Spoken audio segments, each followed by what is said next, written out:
On the 6th of October 1973, Yom Kippur, Egypt and Syria launched a massive attack. Israel was caught completely by surprise. Egypt succeeded in crossing the Suez Canal and destroyed almost all of the Israeli bunkers, a huge psychological blow.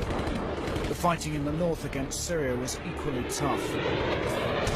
Amidst chaos on the battlefield, Israel suffered more than 1,000 casualties in the first 2 days.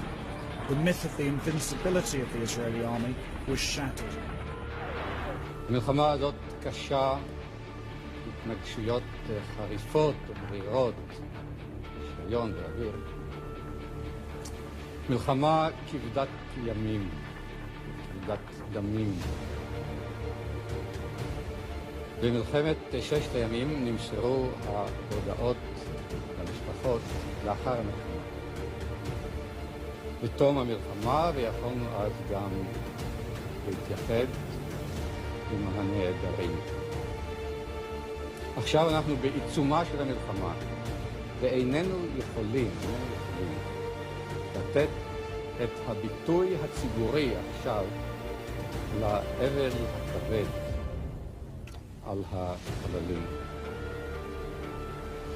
אנחנו צריכים עכשיו להמשיך וללחום בחירוף נפש, בגבורה ובאמונה, כעם שיודע שנלחמנו על חייו, ואנחנו נלחמים על חיינו.